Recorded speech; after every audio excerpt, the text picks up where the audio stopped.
All right, let's dive in. So many of you requested a closer look at cooking with Kaya. Oh, yeah, she's everywhere, isn't she? Seriously, it seems like you can't scroll for 5 seconds without seeing her recipes, or, let's be honest, her dance moves. We've got a ton of articles, research, and even some interesting YouTube takes. Yeah, definitely some spicy takes out there. But what's the deal? Why is cooking with Kaya such a phenomenon, and why does it seem like, especially for women, there are such strong reactions? You know, on the surface, it's cooking, right? Some dancing, a jingle. Hmm. Catchy, I'll admit. But the more we dig in, it really does feel like cooking with Kaya is tapping into something deeper. Like what? I mean, we're talking about gender roles, how we even consume entertainment in this TikTok world. It's a lot more than just, like, here's how to make a sandwich. Okay, you mentioned the jingle. I have to bring it up. The whole cooking with Kaya chant, the moves, sometimes even twerking. Is that part of the appeal, or is there something more to it? I mean, think about it. Our brains, especially online, we just crave simplicity, right? Mm. Researchers have a name for it. They call it cognitive ease. Mm-hmm. And Kaya's videos, they're short, they're repetitive. Easy to watch, easy to remember. Exactly. They're almost addictive, Yeah. right? Mental comfort food. Yeah. And in a world that feels like it's just constant information overload, Mm. that's huge. It makes sense. I get it. But it's not just the format, right? You pointed out in your notes that her recipes, they're also really relatable. She's making potato soup, breakfast staples, things people actually cook. I even saw a comment from you in the source material. I think you said you tried her breakfast burrito Well, recipe. you caught me. Yeah, last week, actually. It was pretty good. So it's working. She's getting people into the kitchen. Right. And that's a big part of it. I mean, it's aspirational, but it's also achievable. You know, she's not making Michelin star dishes. It's food that feels familiar, doable, like you could cook alongside her. And that creates a connection. And then there's the humor. I mean, that little make your man breakfast before I do comment, harmless fun or something more. I think it's both. On the one hand, humor, it's engaging. It Right. makes things memorable, it makes it shareable. But on the other hand, that comment, even if it's just a joke, it does kind of play into, these underlying anxieties some women have brought up. Right, like about competition and relationships. Especially in the digital age where everything feels so amplified. Okay, so we've got this engaging format, recipes people connect with, and then that touch of humor Yeah. all playing into her, skyrocketing popularity. But then there's the flip side. We can't ignore it, especially the criticism coming from women. You pulled out some big concerns from what we've been reading, so let's get into that. Absolutely. One of the biggest ones is this idea of perceived objectification. Okay. And some women are saying, her dancing, what she's wearing, those kind of suggestive comments, it overshadows the actual cooking. Like they're saying she's not being taken seriously as a cook. Yeah, and maybe even that it's reinforcing some harmful stereotypes. Mm. So it begs the question, can a woman be both entertaining and, like, a respected food expert in this online world? And this kind of connects back to what you were saying earlier about the history of women in, the food world, the food media world. Like, she's walking this tightrope that, honestly, so many women before her have had to navigate. Right, exactly. This tension has been around for decades. Think about, like, Julia Child. Mm. Groundbreaking, but even she had to deal with criticism about how she looked, how she acted. Wow, yeah. And now with social media, it's tenfold. Totally. And you highlighted this one comment in the YouTube transcript. It really stood out. The viewer said, and I'm paraphrasing here, that Kaya's whole presentation basically sets these unrealistic expectations for women. Like they have to be alluring and domestic at the same time. Yeah, and it really adds another layer to this, doesn't it? Absolutely. Because it speaks to this bigger anxiety in society, like how are women supposed to present themselves online? Effortlessly beautiful, amazing in the kitchen, always entertaining. It's a lot. It is a lot to unpack. And then, of course, there's the whole impact of Kaya's content on, well, relationships. I mean, stealing your man jokes, as lighthearted as they might seem, they've sparked some serious conversations. Yeah, about trust and insecurity. Makes sense, right? Yeah. I mean, social media has blurred the lines of relationships in so many ways. And then you have these videos, and it's like, even if it's unintentional, they can trigger these feelings of jealousy, competition. You flagged an article where a therapist even weighed in. They said, and I'm quoting here, that Kaya's content, while not inherently problematic, can exacerbate existing insecurities in relationships. Yeah, throwing fuel on a fire that's already smoldering. Yeah. And it really brings home the point that good communication in a relationship is crucial, right? Absolutely. If your partner's into Kaya's content and it's making you feel uncomfortable, you got to be able to talk about it openly and honestly. Great advice. So we've got the whole debate about objectification, the relationship anxieties, but there's this third criticism that kept popping up, and that's the authenticity piece. Oh, yeah, this is a big one. So is she genuinely passionate about cooking, or is this all just for, followers, brand deals, that whole... Right. Like, is it all just about fame and making money? Exactly. And it gets at this huge issue of what's being called the commodification of self-presentation online. Okay, break that down for me. Basically, it's turning your whole online persona into a product to sell. Ah. And with Kaya, the lines get really blurry. Like, is she a chef? Is she an entertainer? A businesswoman? Or all of the above? Yeah, that's the million-dollar question, and I feel like a lot of her viewers are really grappling with this. Right. They're trying to figure out, is she really sharing her love of cooking? Or is this a carefully crafted persona to get attention, to monetize her platform? It's tricky because, as you said, there's no easy answer. Like, we're living in this age where authenticity and performance, that line, it's so thin, especially online. Absolutely. And Kaya, she's like the perfect example. She forces us to confront these assumptions we make about people online, to really think about, what are the motivations behind the content we're watching, consuming, sharing? So we've got this really interesting, almost like paradox, right? You've got this huge popularity, but then all this controversy. People love her engaging format, the recipes, the humor. It's pulling in a huge audience. But then there's the criticism for maybe objectifying herself, stirring up anxieties in relationships, blurring those lines of authenticity. Right. And all of this is happening at the same time that there's this bigger cultural conversation, right? Mhm. About gender roles, about online entertainment, and honestly, just the power dynamics that are happening in the digital age. And then on top of all that, there's this other layer to the Cooking with Kaya story. It comes from this pretty bold YouTube video we found. The creator is arguing that Cooking with Kaya is being used as bait. And this is where things get really, really interesting. Yeah, this is where cooking with Kaya, even if it wasn't intentional, becomes kind of a social experiment. And it's revealing a lot about us, about our own biases and anxieties. Whoa. So before we go down that rabbit hole, just your initial thoughts based on what we've talked about so far, is Cooking with Kaya just harmless fun, or is there something more complex at play? Oh, it's definitely more nuanced than it looks at first glance. Yeah. And that's what makes it so fascinating to dive into. It's showing us how a seemingly simple cooking show can tap into these deep anxieties about gender, relationships, and this constantly changing world of online entertainment. Okay, a lot to think about. When we come back, we're going to dive into this whole bait theory and explore how Cooking with Kaya is acting as a mirror, reflecting our own attitudes and beliefs about women, food, and really just the complexities of life in the digital age. Buckle up. All right, welcome back. It's crazy how Cooking with Kaya has taken us from, like, potato soup and twerking to these big questions about gender and what's happening online. No kidding. Yep. I mean, before the break, we were talking about how Kaya's popularity could be tied to this whole cognitive ease thing, our brains wanting simple content online. But then you've got these criticisms about objectification, authenticity, all that. How do those two ideas even exist at the same time? Yeah, it's a bit of a paradox, right? On one hand, she might be successful because she's tapping into that desire for easy entertainment, like we were saying.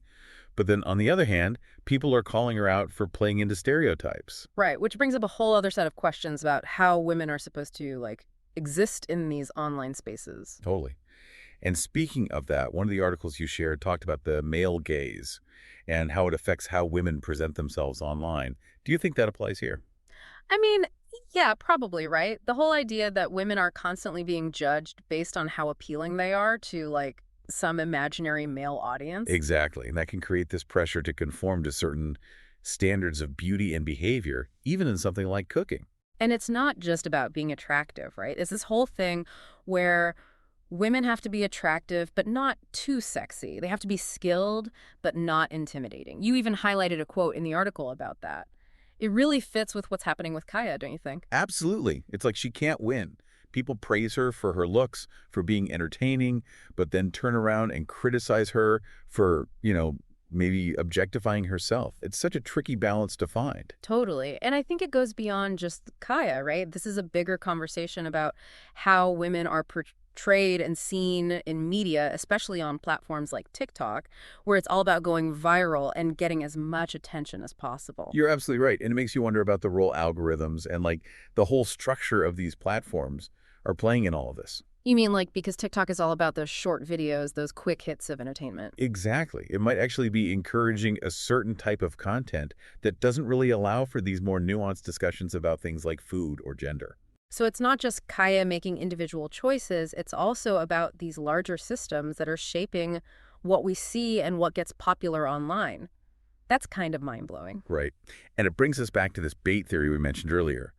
Remember that YouTuber who was arguing that some men might be using Kaya's content to, like, intentionally get a reaction from women? Yeah, to like expose their insecurities and make them competitive with each other. Exactly. And that's a pretty controversial take, I'll admit. I'm still trying to process it all. What do you think? Is there any truth to that argument? It's tough to say for sure. I mean, obviously we can't just assume everyone has bad intentions or try to generalize about people, but I don't know. I guess it's possible that some people might be doing that. Right. And that YouTuber made another interesting point. They pointed out how the negative reactions from women toward Kaya seem to come later. Like, at first, there wasn't much criticism, but once men started giving Kaya all this attention, that's when the negative comments from women really started ramping up. It's almost like... Like their reactions were triggered by the attention she was getting from men. Exactly.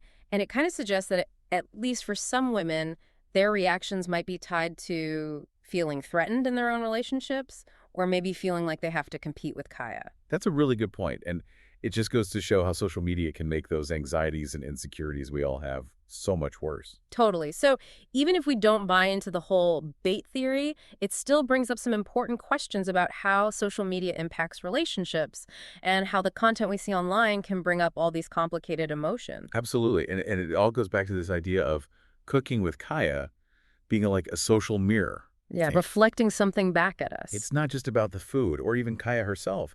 It's about what this whole situation reveals, about how we think and feel about gender, relationships, and this whole crazy digital landscape we're all living in. Yeah. And one of the articles you sent used the term parasocial relationships to describe how people connect with people online. Parasocial relationships, yeah. I remember that. It's like we feel like we know these online personalities, even though it's not a two-way street. Exactly. So in a way, Kaya's viewers might be projecting their own experiences and anxieties onto her and her content, even though she's not actually part of their lives. Wow, so we're basically laying our own baggage onto her without even realizing it. It's possible. And that can lead to all sorts of misunderstandings, misinterpretations, even conflict, like with this whole bait theory and the worries about relationships. It's wild how something as simple as a cooking show can bring up all this stuff. It really shows how social media can both connect us and, drive us apart. It really does. And I think it highlights the importance of, like, media literacy, being aware of how the things we watch and read online affect us, our thoughts, our feelings, even our actions. So if we're trying to sum all this up for our listeners, what are the big takeaways from this deep dive into cooking with Kaya? Well, I think the biggest thing is to be aware of how we're engaging with stuff online. It's not just about passively watching. We have to question things, consider different perspectives, and just be aware of how it might be affecting us. Yeah, and remember that there are real people behind those accounts, and what we say and do online can have real-life consequences. Exactly. It's so easy to get caught up in the online world and forget that there are actual human beings on the other side of the screen. Totally. And it's not just about being nice, although that's definitely important. Yeah. It's also about being thoughtful about the things we read and watch, and about the stories we're spreading. What do you mean?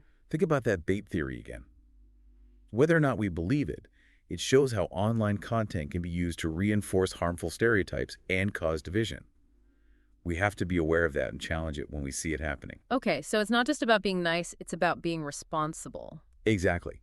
We have a responsibility to think critically about what we're watching and sharing, and to be aware of how it might affect other people. This has been a wild ride. I mean, we started with potato soup and dance moves, and now we're talking about gender, relationships, authenticity, the power dynamics of the internet. It's amazing how cooking with Kaya has become this mirror, reflecting back all these anxieties and beliefs we have about the world. It really shows how powerful online content can be in starting conversations and making us question the things we think we know. And that's what the deep dive is all about. Totally agree.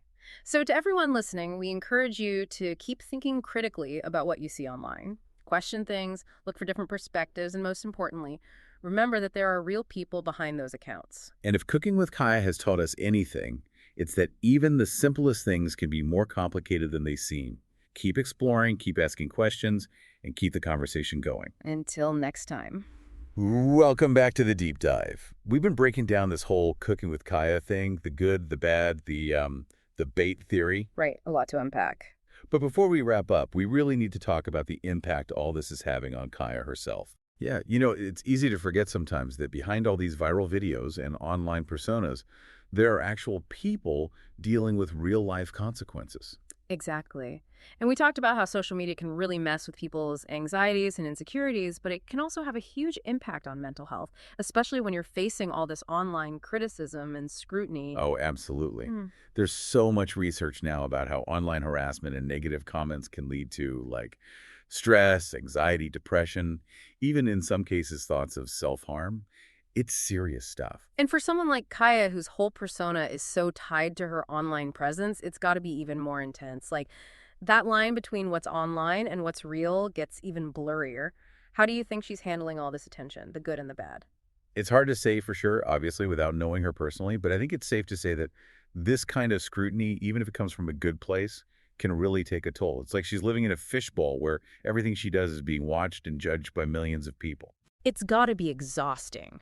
And we've seen this happen over and over with online personalities, right? Oh, yeah. That pressure to keep up a certain image, the fear of making a mistake, the constant stream of comments. It can be totally overwhelming. And I think it's important to remember that even the people who seem to be thriving online are still human. They still have vulnerabilities and emotions. So, as we're wrapping up this deep dive, what are some things we should keep in mind when we're engaging with content online, especially with people like Kaya? Any final thoughts for our listeners? I think the biggest thing is to approach everything online with empathy and critical thinking. Remember that there are real people on the other side of those screens, and our words and actions have real consequences. That's such a good reminder. It's so easy to get caught up in the online world and forget that we're interacting with real people. And it's not just about being nice, though that's definitely important. It's also about being aware of the information we're taking in and the stories we're helping to spread. What do you mean by that? Well, think back to that bait theory we were discussing. Regardless of whether you agree with it or not, it shows how online content can be used to reinforce harmful stereotypes and create division. We have to be conscious of those things and challenge them when we see them. So it's not just about being nice, it's about being responsible. Exactly. Hmm. We have a responsibility to think critically about what we're watching and sharing, and to be aware of how it might affect other people. Wow, this has been such a fascinating deep dive. I mean, we started with potato soup and dance moves, and now we're talking about gender, relationships, authenticity, the whole power dynamic of the internet. It's incredible how Cooking with Kaya has become this mirror reflecting all these anxieties and beliefs we have about the world. It really shows you how powerful online content can be, how it can spark these conversations and make us question what we think we know. And that's what the deep dive is all about. Absolutely. So to everyone listening, keep thinking critically about what you see online. Question things, consider different perspectives, and most importantly, remember the human beings behind those accounts. And if Cooking with Kaya has taught us anything, it's that even the simplest things can be way more complicated than they appear. Keep digging deeper, keep asking questions, and keep the conversation going. And that's a wrap for this episode of The Deep Dive. Thanks for joining us. Today is your lucky day. Today is the day that our $3 website works for you, paying you directly to your PayPal daily. Imagine $3 ongoing continuous payments to your PayPal account. Imagine falling asleep and waking up to $300 in your PayPal account. How would this make you feel? How could this help you? What bills could you pay? What kind of fun could you have? What does that retirement look like now? All for a one-time payment of $3. This website is DFY done for you, fully built and completely hosted, and never stops collecting payments for you. You have spent $3 on coffee on a regular, but that coffee won't help you create multiple streams of income. Click the link below.